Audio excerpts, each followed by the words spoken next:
Mapagpalang araw sa inyong lahat at sa mga nakikibahagi sa banal na pagdiriwang na ito sa pamamagitan ng live stream dito sa Diocesan Shrine of Jesus the Divine Word ng Christ the King Mission Seminary, Quezon City. Tayo po ngayon ay nasa 14 na linggo ng karaniwang panahon. Pamumunuan ang ating banal na pagdiriwang ni Reverendo Padre Carlos Rapadas, SVD. Tumayo ang lahat para sa pasimula ng ating misa.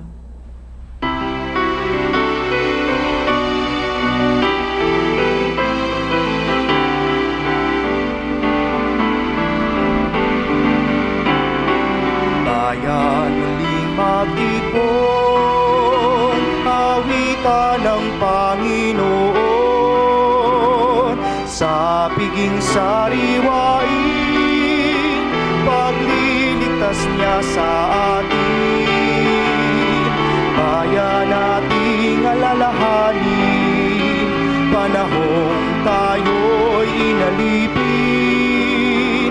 Nang ngalan niya'y ating sambitin, paanong di tayo lingapin. Bayan muling magtipon, awitan ng Panginoon. Sa piging sariwain, pagliligtas niya sa atin. Sa piging sariwain, pagliligtas niya sa atin.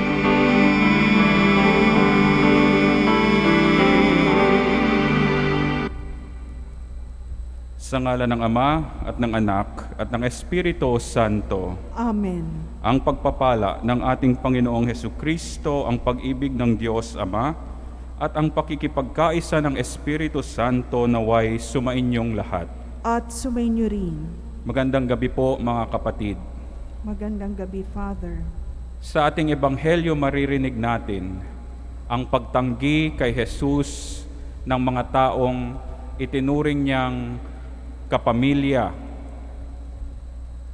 at itinanggi siya sa pamamagitan ng pagbibigay ng kanilang paghuhusga sa kanyang pagkatao at sa kanyang ministro. Kaya naman mga kapatid, pagnilayan sana natin ang mga bagay sa ating buhay kung kailan natin tinanggihan si Jesus.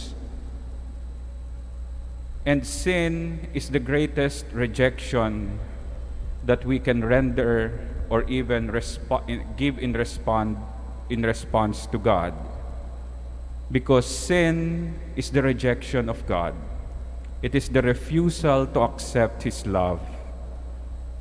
And it is not bothering to love at all. Kaya naman mga kapatid, sa mga panahong tinanggihan natin ang Diyos, tinanggihan natin ang mensahe ni Kristo, tayo'y humingi ng kapatawaran sa ating Amang maawain.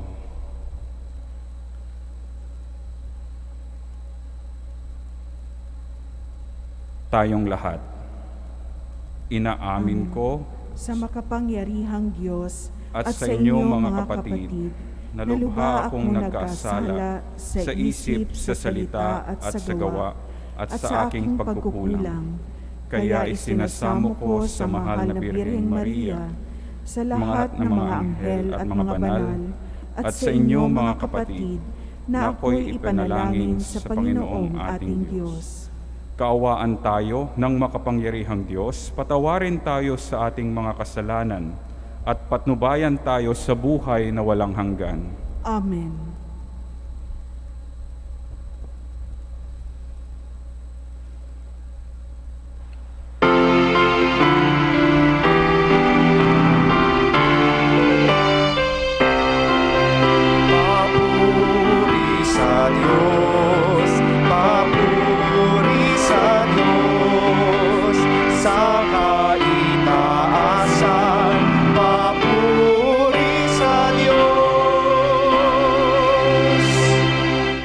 At sa lupa'y kapayapaan sa mga taong kinalulugdan niya, Pinupuri ka namin, dinarangal ka namin, sinasamba ka namin, ipinagbubunyi ka namin, pinasasalamatan ka namin, dahil sa dakila mong angking kapurihan. Panginoong Diyos, Hari ng Langit, Diyos amang makapangyarihan sa lahat, Panginoong Hesukristo, bugtong na anak, Panginoong Diyos, Kordero ng Diyos, anak ng Ama, Ikaw na nag-aalis ng mga kasalanan ng sanlibutan, maawa ka sa amin. Ikaw na nag-aalis ng mga kasalanan ng sanlibutan, tanggapin mo ang aming kahilingan. Ikaw na naluluklok sa kanan ng Ama, maawa ka sa amin. Sapagkat ikaw lamang ang banal, ikaw lamang ang Panginoon, ikaw lamang, O Hesukristo, ang kataas-taasan, kasama ng Espiritu Santo, sa kadakilaan ng Diyos Ama. Amen. Papuri sa Diyos, papuri sa Diyos, sa kaitaasan, papuri sa Diyos.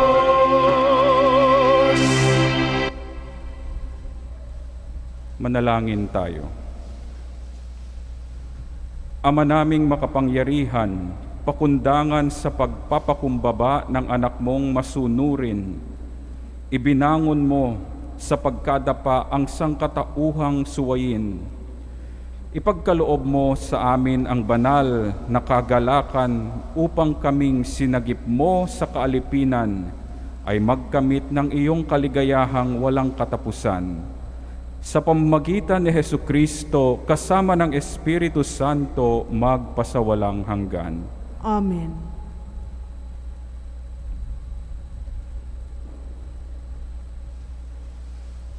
Pagbasa mula sa aklat ni Propeta Ezekiel. Noong mga araw na iyon, nilukuban ako ng Espiritu at itinayo ako upang pakinggan ang isang tinig na nagsasabi, Tao, susuguin kita sa Israel, sa bansang Suail. Pagkat mula sa kanilang ninuno, naghihimagsik na sila sa akin hanggang ngayon. Matigas ang kanilang ulo at walang pitagan. Kaya puntahan mo sila at sabihin mong ito ang ipinasasabi ng Panginoong Diyos. Sa makinig sila o sa hindi, pagkat matigas nga ang kanilang ulo, malalaman nilang may isang propeta sa gitna nila. Ang salita ng Diyos.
Pangmasid doon nakapukol sa luklukang trono mo, O Panginoon. Tulad ko'y aliping, ang inaasahan ay ang amo niya para matulungan.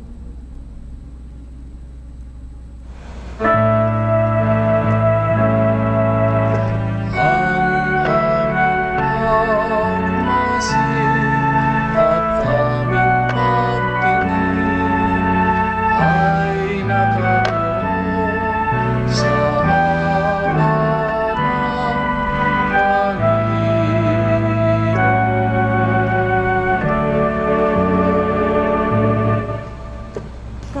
walang humpay ang aming tiwala, hanggang ikaw poon sa aming maawa. Mahabag ka sana kami kaawaan, labis na ang hirap naming tinataglay.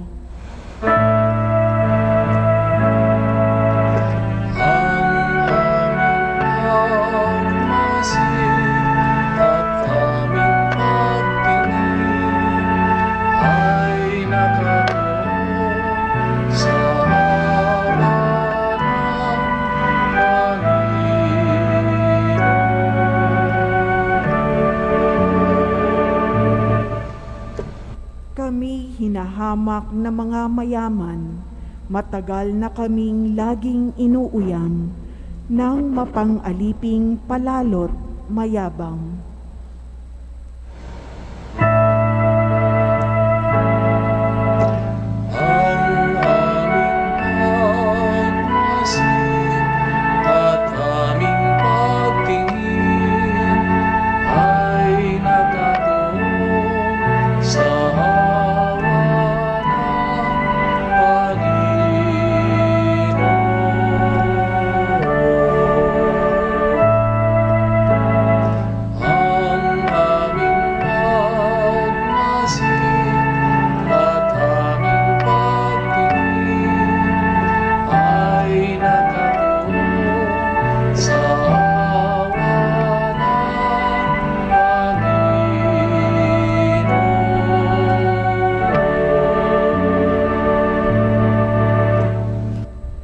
Pagbasa mula sa ikalawang sulat ni Apostol San Pablo sa mga taga-Korinto.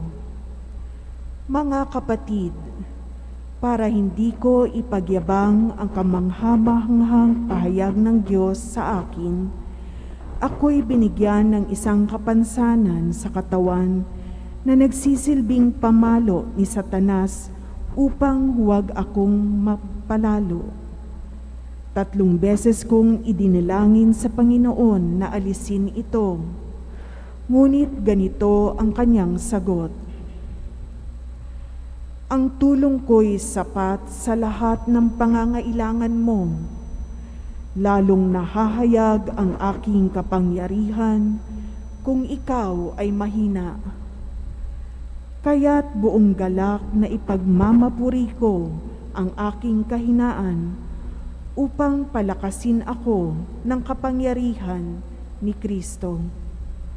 Dahil kay Kristo, walang halaga sa akin kung akong may mahina, kutyain, pahirapan, usigin at magtiis. Sapagkat kung kailan ako mahina, saka naman ako malakas. Ang salita ng Diyos. Salamat sa Diyos. Magsipayo bilang paggalang sa mabuting balita. Alleluia, Alleluia. Wikain mo, oo, nakikinig ako sa iyong mga salita. Alleluia, Alleluia, Alleluia.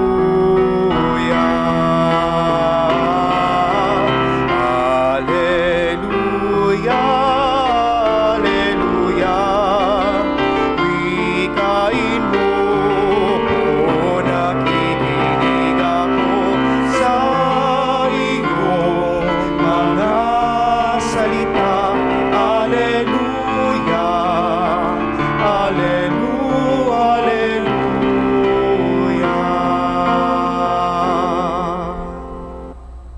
Sumainyo ang Panginoon. At sumainyo rin. Ang mabuting balita ng Panginoon ayon kay San Marcos. Papuri sa iyo, Panginoon. Noong panahong iyon, si Jesus ay nagtungo sa sariling bayan kasama ang kanyang mga alagad. Pagdating ng araw ng pamamahinga, nagturo siya sa sinagoga. Nagtaka ang maraming nakarinig sa kanya at nagtanong, "Saan niya kaya nakuha ang lahat ng iyan? Anong karunungan itong pinagkaloob sa kanya? Paano siya nakagagawa ng mga kababalaghan?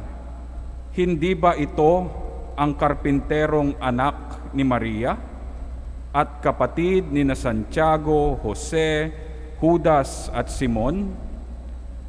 Dito nakatira ang kanyang mga kapatid na babae, hindi ba? At siya'y ayaw nilang kilalanin.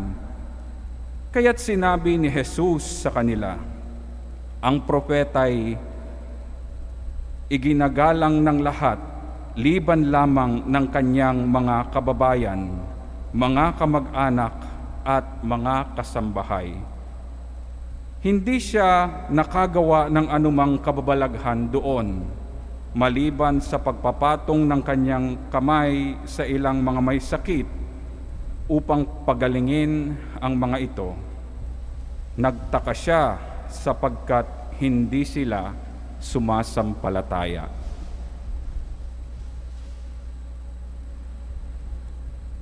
Ang mabuting balita ng Panginoon. Pinupuri ka namin, Panginoong Hesukristo.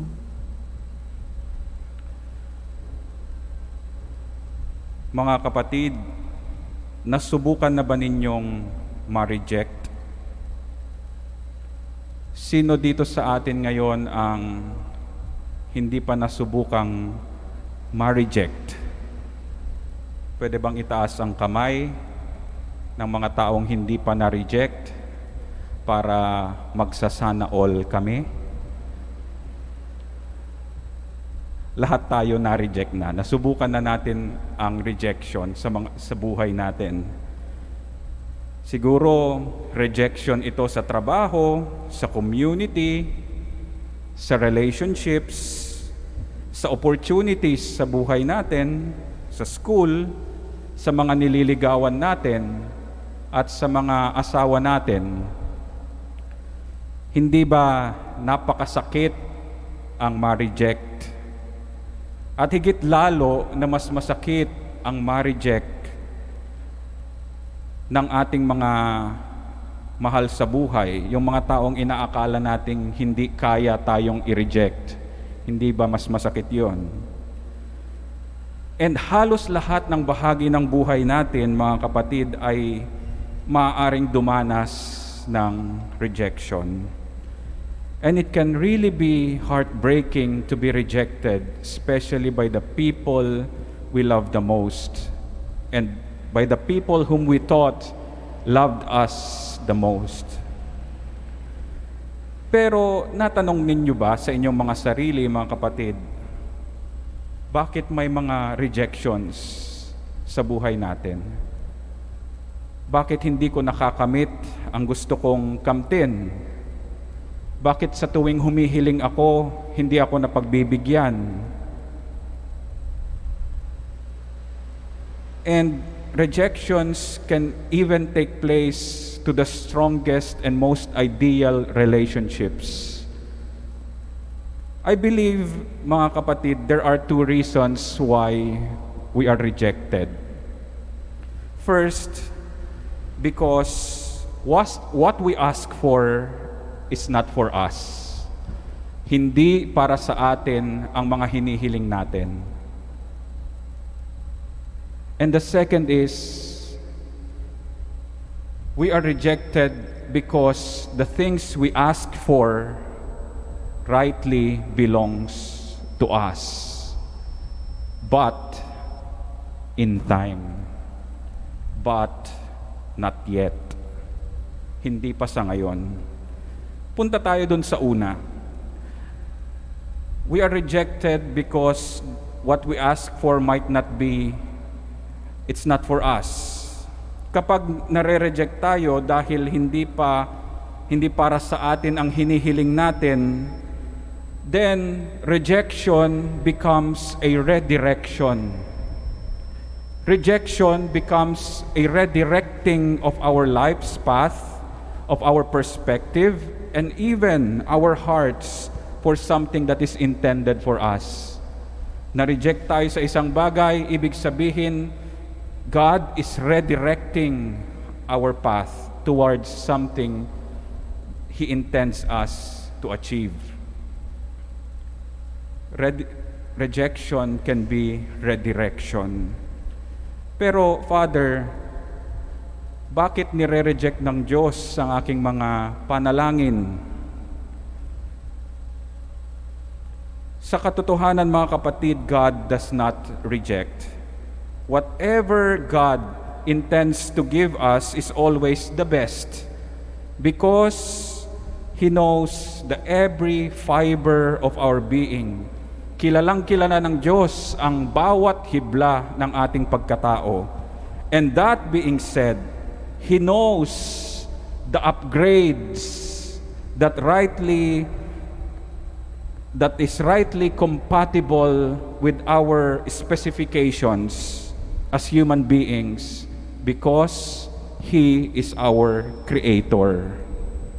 Alam na alam ng Diyos kung saan tayo nararapat at kung ano ang kalalagyan natin sa buhay natin. Pero paano naman yung pangalawang reason? We are rejected because it rightly belongs to us in time. Kapag nire-reject tayo dahil hindi pa tamang panahon na sumaatin ang mga bagay na hinihiling natin, rejection becomes purification.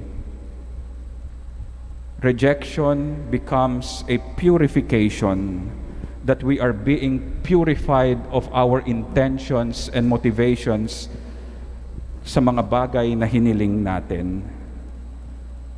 It is the preparing of our hearts and perspective for the gifts that rightly belongs to us. Sabi nga ni Jaina San Diego sa kanyang post, she's a prolific writer, Filipina. She said, one of the coolest things about God is even His snow has blessings written all over it. So that rejection becomes a purification, so that the delays we experience in our lives are incubations of our maturity para maging handa tayo. And of course, this also applies to our in our relationships. Bakit ba tayo nare-reject ng mga taong inaasahan nating hindi tayo kayang i-reject? It's because the giver is not ready to give, and the receiver might not be ready to receive. We are rejected either because of these two. Baka hindi handa magbigay, baka hindi handa tumanggap. And this is what happened to Jesus in our gospel for today.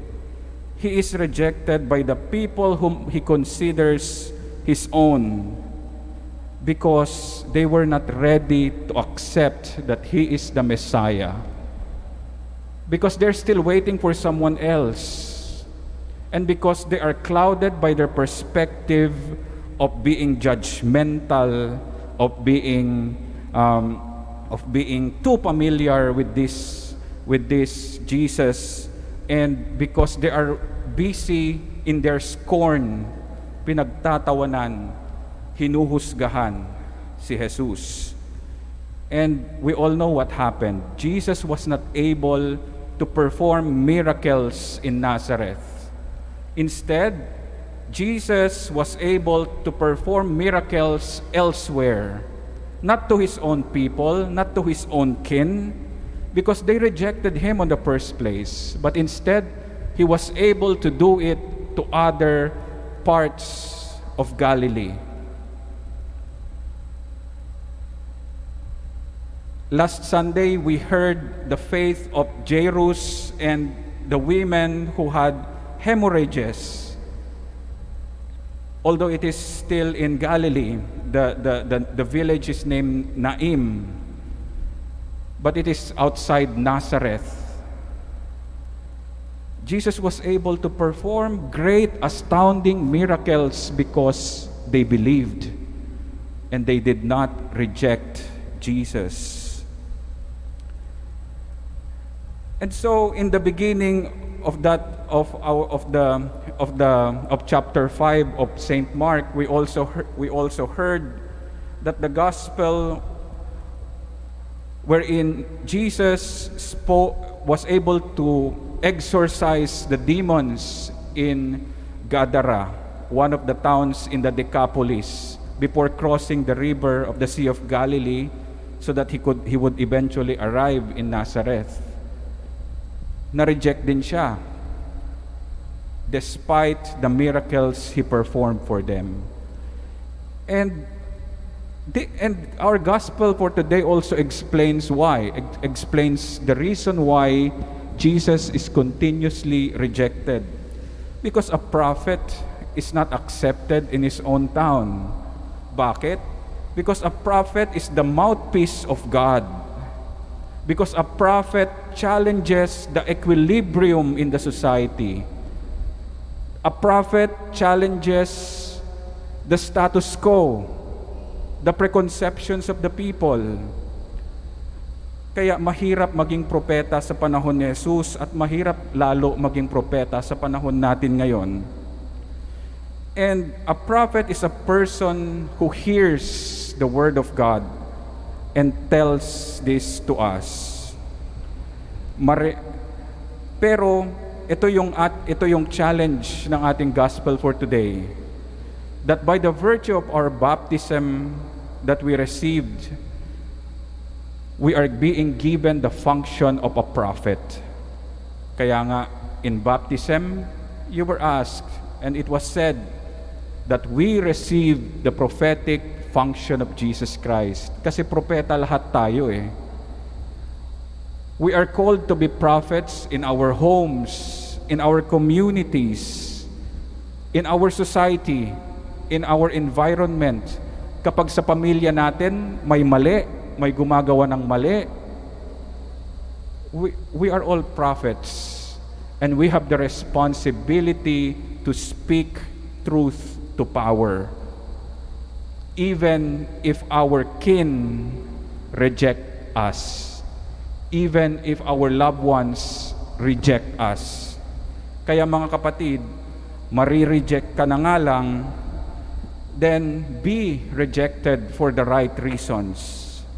Do not be rejected for the wrong reasons. Do not compromise your values in exchange of acceptance of a misjudging society. You, me, all of us are prophets. And in order for us to become modern prophets today, kailangan nating una magdasal. A prophet cannot speak about his own. Kaya nga in the Old Testament, lahat ng prophecies nagsisimula, "Thus says the Lord." And so every time a prophet prays, dapat tinatanong niya ang Diyos, "Lord, ano ang gusto mong sabihin ko sa kanila? Lord, ano ang gusto mong sabihin ko sa kapamilya ko? Lord, ano ang gusto mong sabihin ko sa mga kapatid kong mali ang ginagawa? Lord, ano ang gusto mong sabihin ko sa mga kakilala kong hindi tama ang landas?" It is by then that we become prophets. And a prophet always asks God what he wants to tell his people. Pangalawa, kung gusto nating maging propeta sa panahon natin ngayon, sa ating mga pamilya, para ayusin ang ating buhay pamilya at buhay sa lipunan, dapat, pangalawa, tayo mismo ay maging pagbabago na nais nating makita sa mundo. For a person to become a prophet, he or she must become a witness first and foremost. He must be the primordial change that he would like to see in the world. Kung may mali sa buhay pag-aasawa, tell the truth. You have the prophetic function and the prophetic responsibility As I've said, my brothers and sisters, we are asked to speak the unspoken in our environment. Speak loud. Speak truth to power. Speak the prophetic truth that challenges the authority, the equilibrium, and the status quo. Speak about the white elephants in our house, in our homes. Speak for the voiceless and ask people to be accountable for their actions. As I've said, lahat nga tayo ay propeta, pero nakakatakot maging propeta. Bakit? Dahil pwede tayong ma-reject. And all of us, in some ways, we are all rejected prophets. Kaya sa panahon na nag-aalinlangan tayong maging propeta, even in our families, let us listen to what St. Paul said in our second reading, and it is beautiful. St. Paul encourages us to become brave in our witnessing. He says, "My grace is sufficient for you, for power is made perfect in weakness. I will rather boast most gladly of my weakness, in order that the power of Christ may live in me. Therefore," St. Paul says, "I am content with weakness, insults, hardships, persecutions, and constraints for the sake of Christ. For when I am weak, then I am strong." Amen.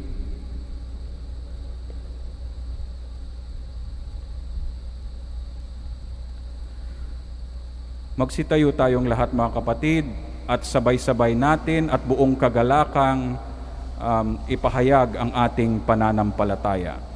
Tayong lahat. Sumasampalataya ako sa Diyos Amang makapangyarihan sa lahat, na may gawa ng langit at lupa.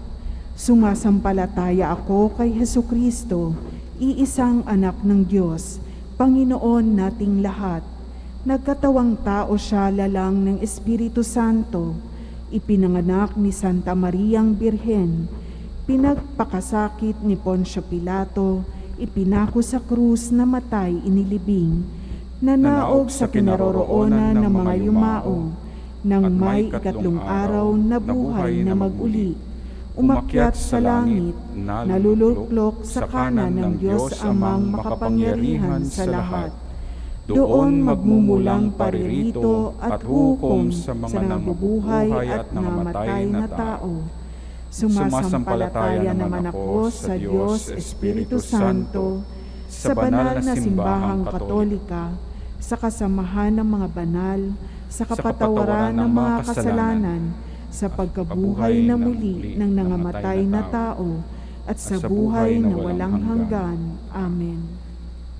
Idalangin natin sa Diyos Ama na bigyan nawa tayo ng malinaw na isipan at pusong nagmamahal sa Kanya at sa ating kapwa.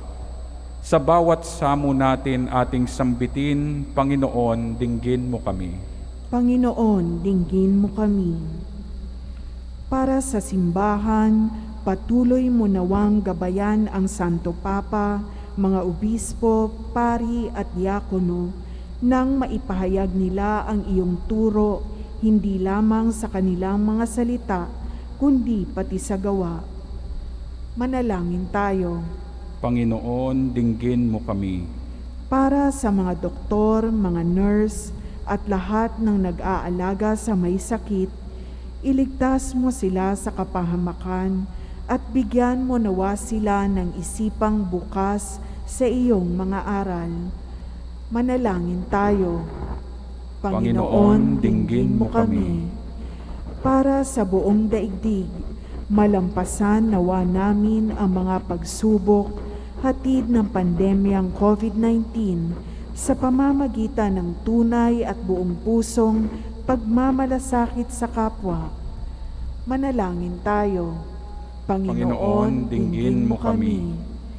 Para sa ating mga natitipon ngayon, Maging bukas nawa kami sa boses ng Espiritu Santo, nang sa gayoy maisakatuparan namin ang iyong kalooban. Manalangin tayo.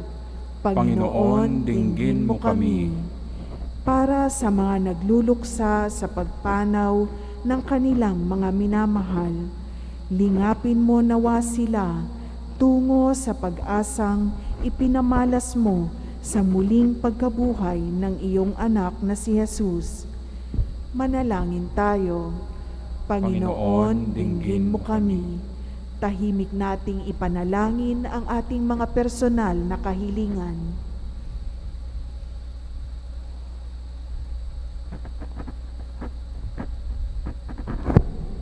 Manalangin tayo. Panginoon, dinggin mo kami. Maawaing Ama, dinggin mo ang aming mga panalangin upang masilayan ka namin sa lahat ng aming ginagawa at mga nakakasalamuha. Itulot mong kumilos kami ng naaayon sa iyong kalooban. Hinihiling namin ito sa pamagitan ni Kristo ang aming Panginoon. Amen.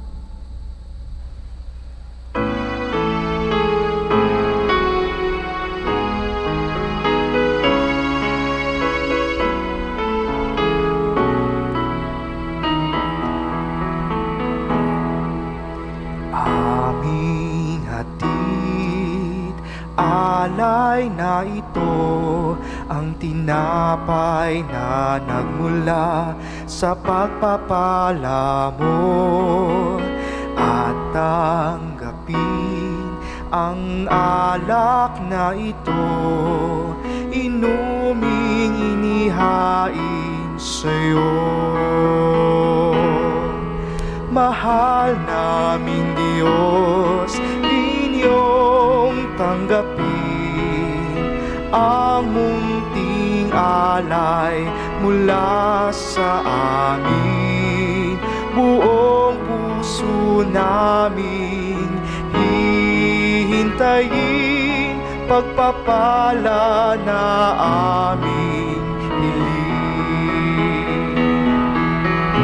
Aming hatid, alay na ito, ang tinapay na nagmula sa pagpapala mo. At tanggapin ang alak na ito, inuming inihain sa'yo. Mahal naming Diyos, inyong tanggapin ang munting alay mula sa amin. Buong puso namin hihintayin pagpapala na aming hiling. Mahal naming Diyos, inyong tanggapin ang munting alay mula sa amin. Buong puso namin hihintayin pagpapala na aming hiling. Pagpapala na aming hiling. Magsitayo po. Manalangin kayo mga kapatid upang ang paghahain natin ay kalugdan ng Diyos amang makapangyarihan. Tanggapin nawa ng Panginoon itong paghahain sa iyong mga kamay, sa kapurihan niya at karangalan, sa ating kapakinabangan at sa buong sambayanan niyang banal.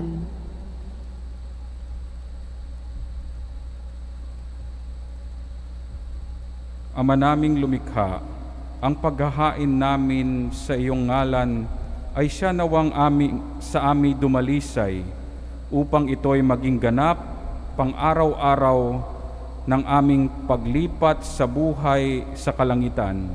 Sa pamagitan ni Jesucristo kasama ng Espiritu Santo magpasawalang hanggan. Amen. Sumainyo ang Panginoon. At sumainyo rin. Itaas sa Diyos ang inyong puso at diwa. Itinaas na namin sa Panginoon. Pasalamatan natin ang Panginoong ating Diyos. Marapat na siya ay pasalamatan.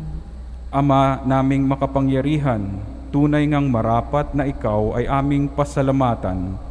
Sa iyong paglingap at kagandahang loob, ang tao'y nilikhamot, pinangasiwa sa sansinukob. Sa hangad mong siya'y iwastong lubos, siya'y pinagdusa mo sa kanyang pagtalikod. Sa iyong paggiliw, iyong ipinahintulot na makabalik siya sa pamamagitan ni Kristo Jesus. Kaya't kaisa ng mga anghel na nagsisiawit ng papuri sa iyo, nang walang umpay sa kalangitan, kami nagbubunyi sa iyong kadakilaan.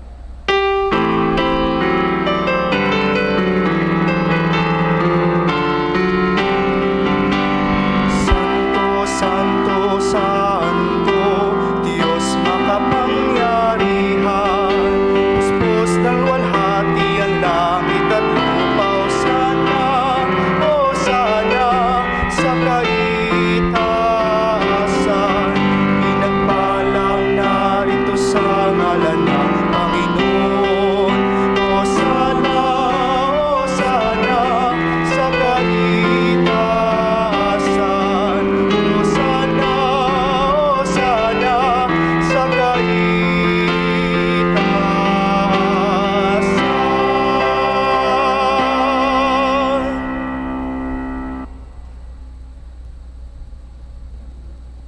Ama naming banal, ikaw ang bukal ng tanang kabanalan.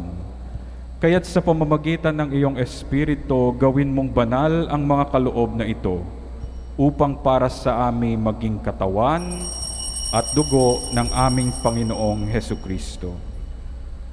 Bago niya pinagtiis ang kusang loob na maging handog, hinawakan niya ang tinapay, pinasalamatan kanya, pinaghati-hati niya iyon, iniabot sa kanyang mga alagad at sinabi, "Tanggapin ninyong lahat ito at kanin, ito ang aking katawan na ihahandog para sa inyo."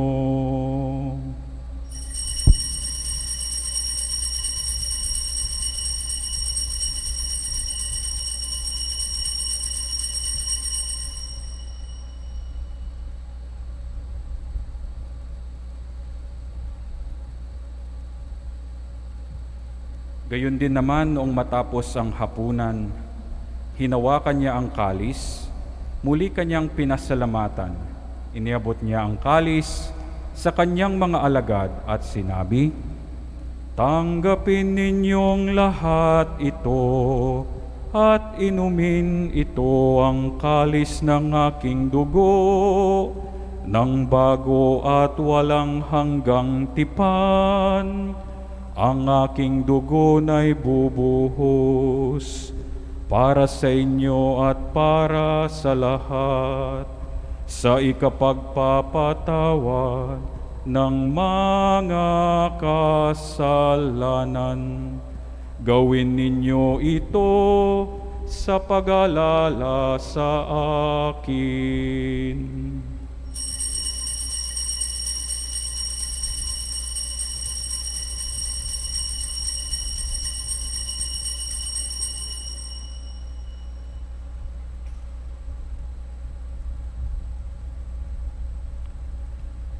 Ipagbunyi natin ang hiwaga ng ating pananampalataya.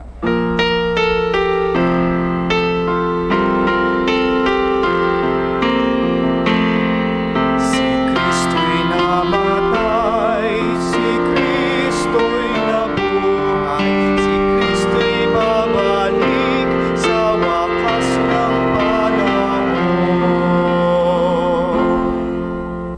Ama, ginagawa namin ngayon ang pag-aalaala sa pagkamatay at muling pagkabuhay ng iyong anak.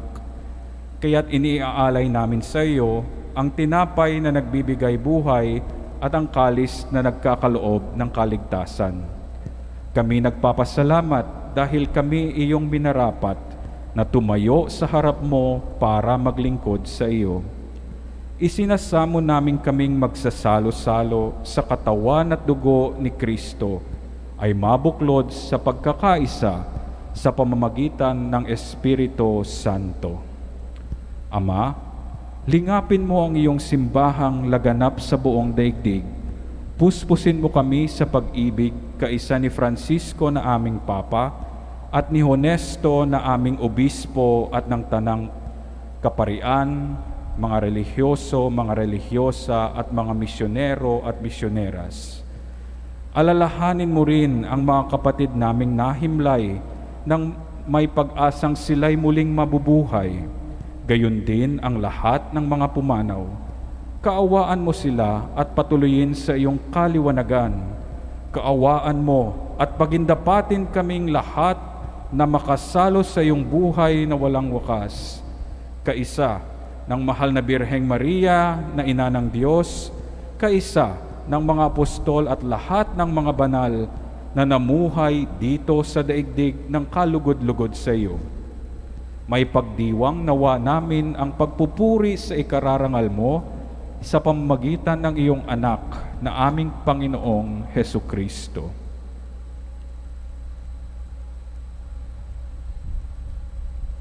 Sa pamamagitan ni Kristo, kasama niya at sa Kanya, ang lahat ng parangal at papuri ay sa iyo, Diyos amang makapangyarihan, kasama ng Espiritu Santo, magpasawalang hanggan.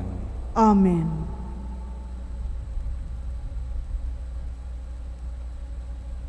Sa tagubilin ng mga nakagagaling na utos at turo ni Jesus na Panginoon natin at Diyos, ipahayag natin ng lakas.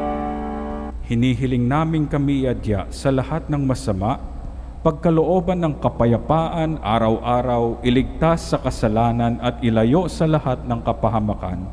Samantalang aming pinananabikan ang dakilang araw ng pagpapahayag ng tagapagligtas naming si Hesukristo. Sapagkat iyo ang kaharian at ang kapangyarihan at ang kapurihan magpakailanman. Panginoong Hesukristo, sinabi mo sa iyong mga apostol, kapayapaan ang iniiwan ko sa inyo, ang aking kapayapaan ang binibigay ko sa inyo. Tunghayan mo ang aming pananampalataya at huwag ang aming pagkakasala. Pagkalooban mo kami ng kapayapaan at pagkakaisa, ayon sa iyong kalooban, kasama ng Espiritu Santo, magpasawalang hanggan. Amen. Ang kapayapaan ng Panginoon ay laging sumainyo. At sumainyo rin. Magbigayan kayo mga kapatid ng kapayapaan sa isa't isa. Mga kapatid, naririto si Hesukristo. Siya ang kordero ng Diyos na nag-aalis ng kasalanan, pasakit, at kalungkutan ng daigdig. Mapapalad tayong mga inaanyayahan sa kanyang piging. Panginoon, hindi ako karapat-dapat na magpatuloy sa iyo, ngunit sa isang salita mo lamang ay gagaling na ako.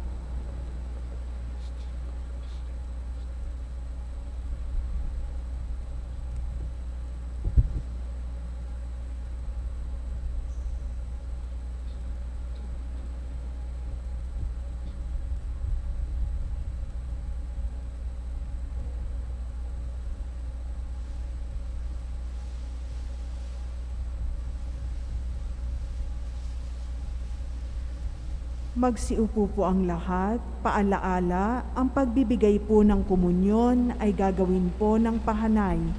Pakihintay po ang mga ushers upang magabayan. Mag-alkohol din po bago tanggapin ang katawan ni Kristo. Salamat po.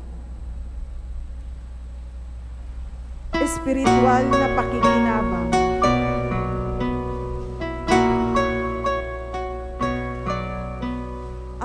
Jesus, nananalig akong ikaw ay nananahan sa pinakabanal na sakramento.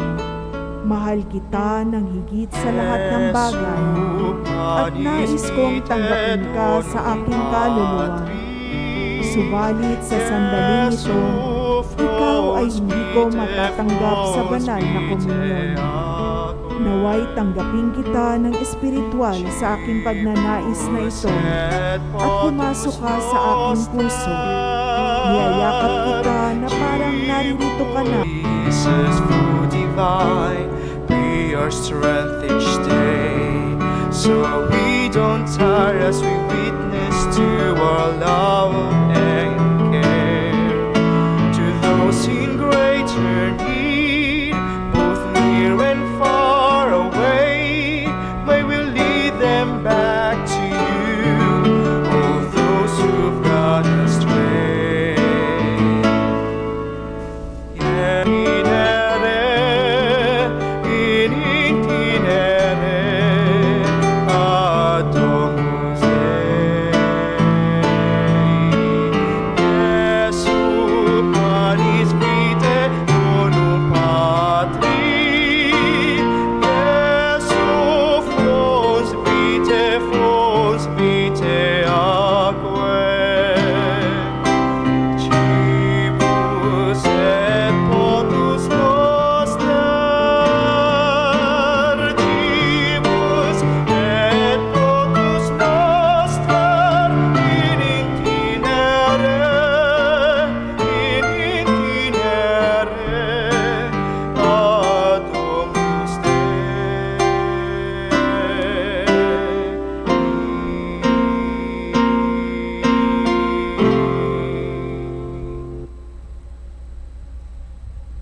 Manalangin tayo.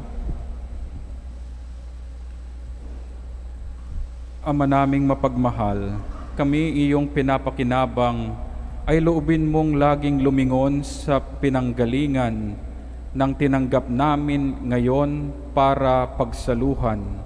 Sa pamamagitan ni Jesucristo kasama ng Espiritu Santo, magpasawalang hanggan.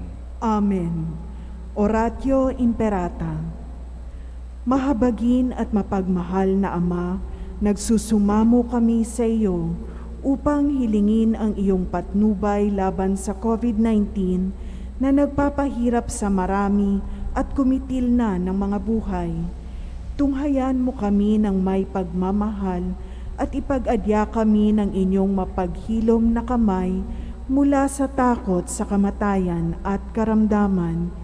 Itaguyod mo kami sa pag-asa at patatagin sa pananampalataya. Gabayan mo ang mga dalubhasang naatasan na tumuklas ng mga lunas at paraan upang ihinto ang paglaganap nito. Nagpapasalamat kami sa mga bakunang naisulong sa patnubay ng iyong mga kamay. Pagpalain mo ang aming mga pagsisikap na mawakasan ng mga bakuna ang pandemya sa aming bayan at sa buong mundo. Patnubayan mo ang mga lumilingap sa may sakit upang ang kanilang pagkalinga ay malaki pa ng husay at malasakit. Pagkalooban mo sila ng kalusugan sa isip at katawan, katatagan sa kanilang paninindigang maglingkod at ipagsanggalang sa karamdaman. Itinataas namin ang mga nagdurusa. Makamtan nawa nila ang mabuting kalusugan. Lingapin mo rin ang mga kumakalinga sa kanila. Pagkamitin mo ng kapayapaang walang hanggan ang mga pumanaw na. Pagkalooban mo kami ng biyaya na magtulong-tulong tungo sa ikabubuti ng lahat. Pukawin sa amin ang pagmamalasakit sa mga nangangailangan. Sa pagdamay at malasakit namin sa bawat isa, malampasan nawa namin ang krisis na ito at lumago sa kabanalan at pagbabalik loob sa iyo. Hinihiling namin ito sa pamamagitan ni Jesucristo na nabubuhay at naghaharing kasama mo at ng Espiritu Santo, iisang Diyos, magpasawalang hanggan. Amen. Dumudulog kami sa iyong patnubay, mahal na Ina ng Diyos. Pakinggan mo ang aming mga kahilingan sa aming pangangailangan at ipag-adya mo kami sa lahat ng kasamaan, maluwalhati at pinagpalang Birhen. Amen. Mahal na Birheng Maria, mapagpagaling sa may sakit. Ipanalangin mo kami. San Jose, Ipanalangin mo kami. San Rafael Arcangel, Ipanalangin mo kami. San Roque, Ipanalangin mo kami. San Lorenzo Ruiz, Ipanalangin mo kami. San Pedro Calungsod, Ipanalangin mo kami. San Arnold Jansen and Joseph Renademitz, Ipanalangin ninyo kami. Sumainyo ang Panginoon. at sumainyo rin. Pagpalain, kalingain, pagyamanin, at gabayan kayo ng makapangyarihang Diyos, Ama, Anak, at Espiritu Santo. Amen. Tapos na ang ating pagdiriwang, humayo kayo at maging mga propeta. Salamat sa Diyos.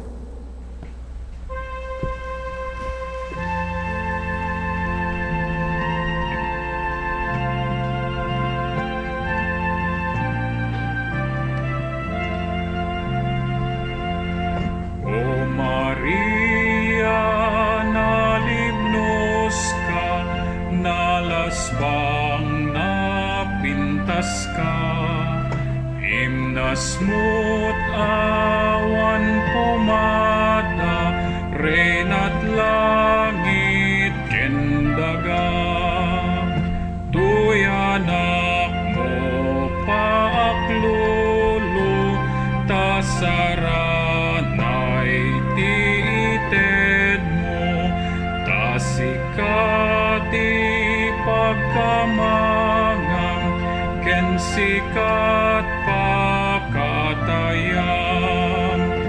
tuyanak mo paaklolo, tasaranay tiited mo, tasikati pagkamangang, ken sikat